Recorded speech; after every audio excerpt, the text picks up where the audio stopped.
Hello and welcome back to Retro Ranger. I love the Sony PSP, and I can still remember the first advertising I saw for it and the day I bought my very first version too. PlayStation graphics on the go? Sign me up! What's more impressive is the library, and that's what I want to focus on today. Not necessarily the hardware and the must-haves, we'll save that for another video, but with over 600 North American physical releases, it's more than easy for a few of them to get overlooked. Let's shed some light on some of the PSP goodies.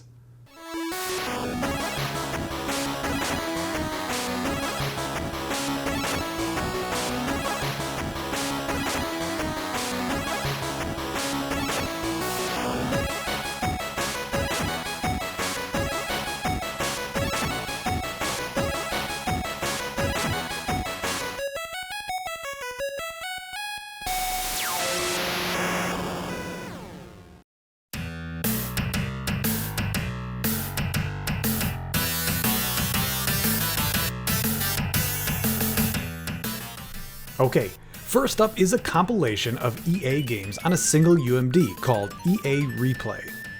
While the compilation contains 14 games, some of which will be immediately recognizable like Road Rash 1, 2, and 3, Wing Commander, and more, the one inclusion that makes this an overlooked goodie on the PSP is a game that we recently covered when we were talking about the Sega Genesis, and that is The Haunting starring Poltergeist.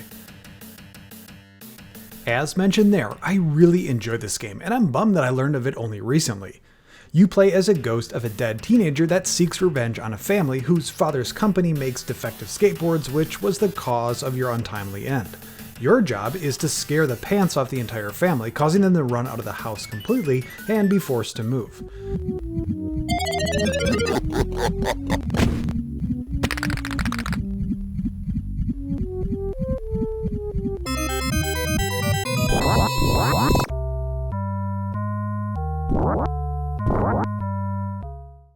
How you scare them and make the family run for the hills is by inhabiting objects around the house in a well-timed haunt that increases their fear level. Once a family member's fear reaches the level of very high, they run out of the room. Now, if that room happens to be adjacent to a house exit, they actually flee altogether, and that's your goal.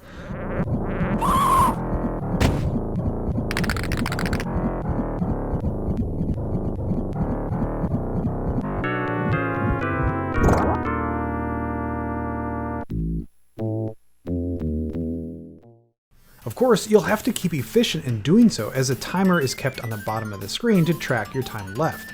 When you run out, you're sent to the underworld to refill that timer and escape. While traversing that underworld though, you'll need to avoid the dangers, as a death in this dungeon is game over. The game is super fun, and being on the PSP makes it even more available, which is great. If you've still not checked this game out since we last talked about it, here's another means to do so. Let's move on.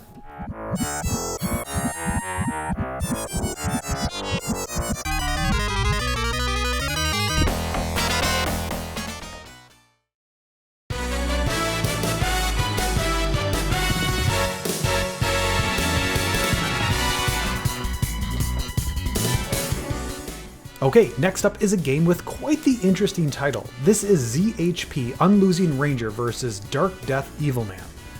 Crafted in the spirit of a high-drama television show, you play as a non-speaking hero who inherits the almighty job entitled The Absolute Victory Unlosing Ranger from the previous title holder, as he's on his way to defeat Demon General Darkdeath Evilman when he befalls a most unheroic event.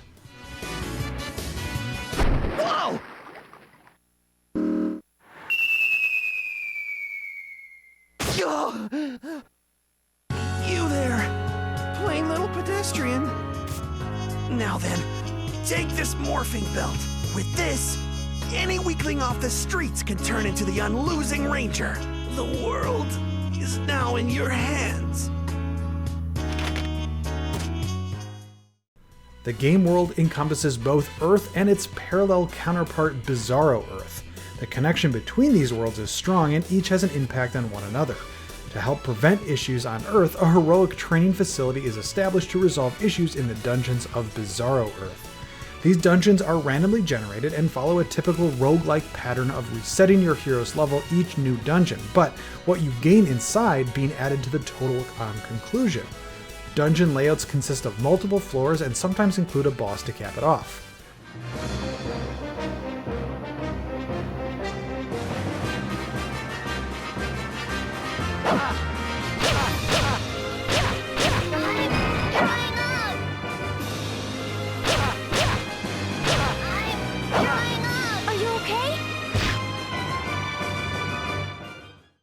Beyond the dungeons, the training facility acts as your home base to let you regroup and do the usual RPG stuff like buy and sell items, equipment, and more. It's also the mechanic to select the next dungeon as well, so the majority of the time spent is between this hub and a dungeon. In between both, you'll get frequent cutscenes though that keep us updated with the story, which is happening in real time as we train. The quick version of this is that the original Unlosing Ranger is defeated by a mere car, as you saw, and Darkdeath Evilman is now poised to destroy Earth with the help of a super baby helping delay the unimaginable end. The new Unlosing Ranger, the one that you play as, appropriately named as main character, is now racing to complete his training to stop the Demon General in time. But a baby is a baby after all. With no method to attack, how long will she last? What will be the fate of Super Baby? And what will be the fate of Earth and all of humanity? A major reason to check out this game is the comedic value of the dialogue combined with a tight and rewarding game loop. It never takes itself serious, and even towards the end, and that's given the overly dramatic tone here, it just overall works really great. If you've missed out on this one, and there's a good chance you did, it's actually got a port for the Nintendo Switch in May of 2022, and is part of the NIS Classics Volume 2 release, so perhaps you can easily snag it there. Either way, let's move on. Kill them. Shut up, dude! Then what do you want me to do, bro? I guess nothing. Except stop calling me bro and dude. It's not like there's anything else we can do, right? Yeah, sure.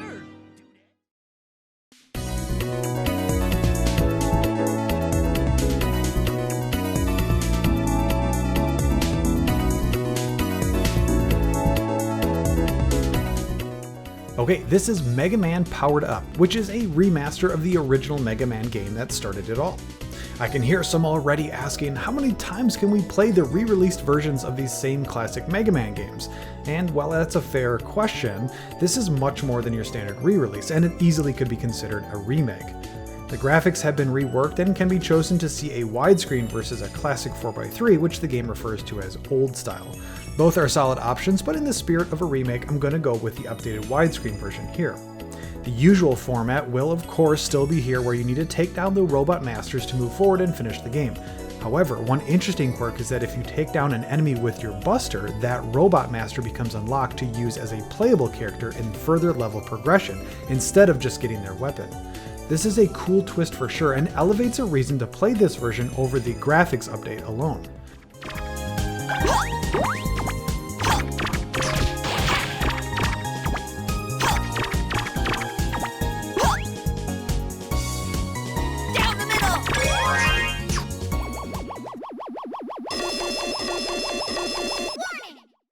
In addition to the game itself, we're also greeted with two new game modes, the first of which is a challenge mode that features something like 100 scenarios to beat. These range in difficulty and goals, but can take anywhere from a few seconds to complete to minutes depending on the challenge. It's okay, but I feel like it lacks the fun factor to keep me glued to it for a full completion.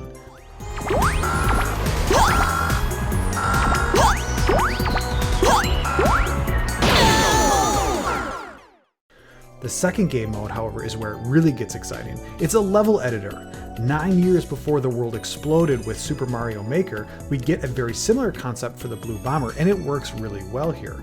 Capcom originally had some big plans for this concept, but ended up scrapping it, which is really unfortunate when you see the success that Nintendo has had with the concept already.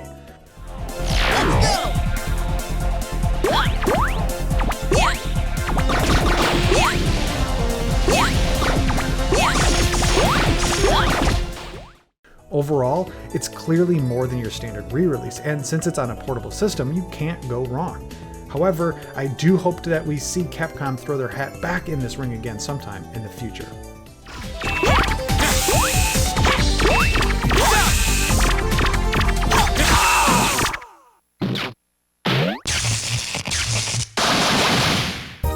Mission complete!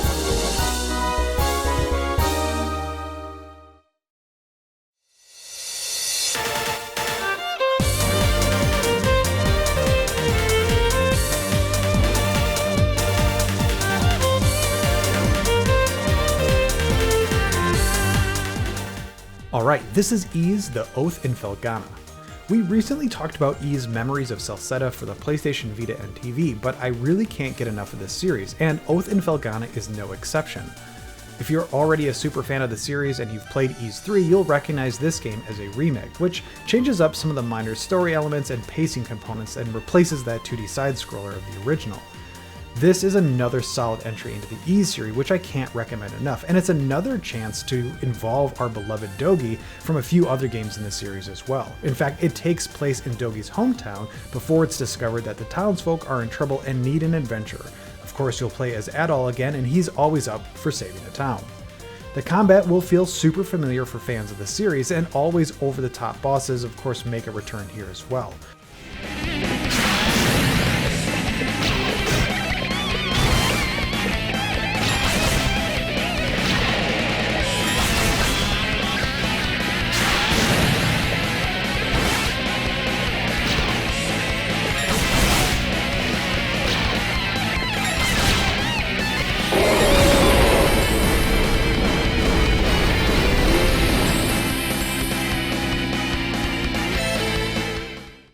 Some of them are hard though, as the difficulty seems to have been knocked up a notch, but I think for the most part this is a welcome challenge.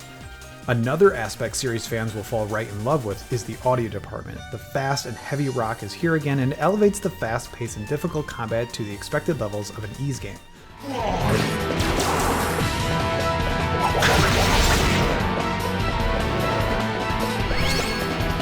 Slice. Dance. Slice. Overall, there's 4 Ys titles released on the PSP over its lifetime, and while my favorite is likely Ys 7, it's actually Oath in Felghana that I think gets overlooked the most, which is a bummer as it's easily one of the top games of the entire series. In any case, the PSP was a great system to own if you're a fan of this series. Let's move on.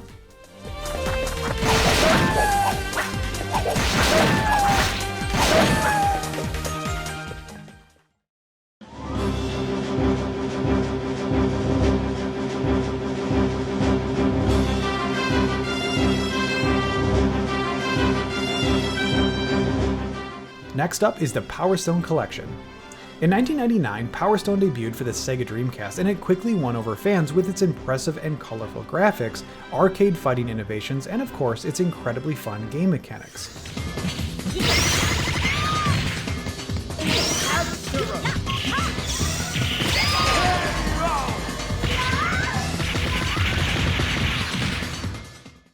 7 years later, we got both Power Stone 1 and 2 as a compilation on the PSP, but with some more interesting upgrades and quality of life improvements. But if you're familiar with the games already, you'll be feeling right at home. If you've never played Power Stone before, the concept is simple: just be the last person standing like any other fighting game. Where it is unique, however, is in its 3-dimensional levels filled with scenery to pick up and use as ad hoc weapons or even actual weapons as well. Both fighters start with a gem, and a third gem spawning randomly in the level as the round progresses. To get the other fighter's gem, you'll need to beat it out of them, of course. If you collect all 3 gems, you go into a Super Saiyan mode temporarily, and armed with an ultimate move that will end the mode once performed, regardless of how much time is left. After a fighter runs out of time or uses their ultimate move, the gems are shot out throughout the level to collect once again. It's for this reason that the game always hinges on a nice balance between when to grab gems versus focusing on when to attack an exposed opponent attempting to get them for themselves. It's a simple but really fun and rewarding game loop that never seems to get old for me. Like most fighting games, there's a story mode that lets you take on your chosen fighter through an onslaught of other choices, and ending with a non-playable boss like in Mortal Kombat. At the end of the day, Power Stone 1 and 2 are some of the best on the Dreamcast, so having them on one disc for a grab-and-go system is a slam dunk decision to snatch up. Let's move on.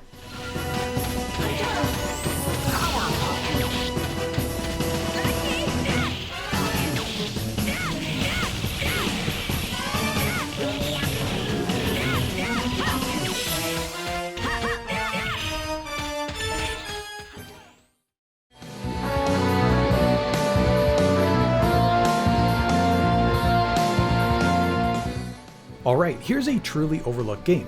This is Adventures to Go from Natsume. If you've never heard of this game, no one would blame you. It went way under the radar for most gamers, and if you're hunting for overlooked games, this couldn't be a better fit. Part of that overlooked component is that Adventures to Go was a GameStop exclusive release, and numbers in general seem to be very much on the low side, with reports of individuals having to hunt for it even at GameStops.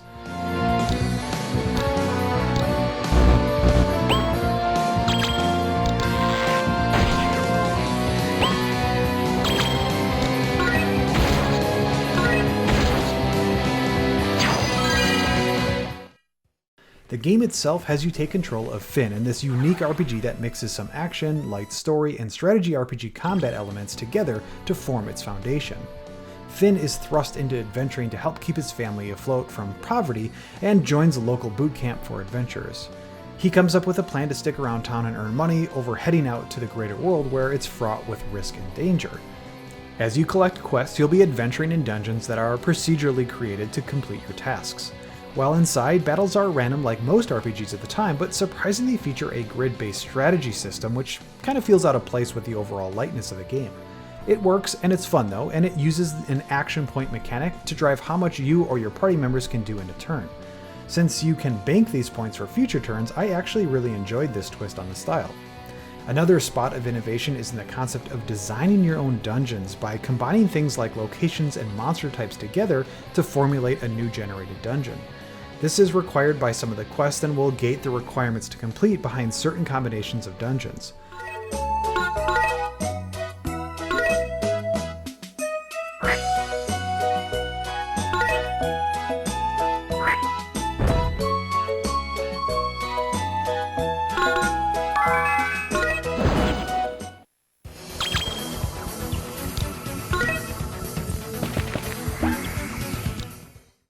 While I didn't love this as much as I thought I would have maybe 10 years ago trying to figure out all the different combinations, I have to recognize it as being pretty darn cool all the same.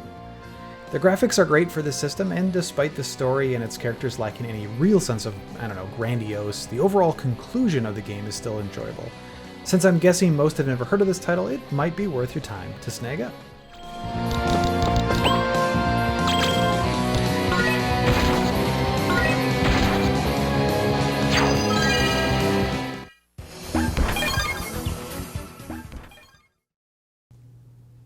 Okay, and there you have it. Some often overlooked titles on the PSP that are absolutely worth a look. Truth be told though, this only scratches the surface of that category, and we'll definitely need to revisit it again in the future. The PSP library continues to remain elusive despite having some powerhouse titles within.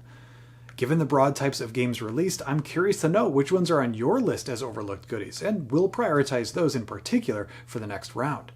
In the meantime though, I appreciate your time to come talk retro gaming, and as always, thank you for watching Retro Ranger. Oh, that's terrible! Terribly entertaining! I guess this is no time for me to be doing housework. The Unlosing Ranger can't lose. The world isn't ending tomorrow, so you can't slack with your homework or your housework.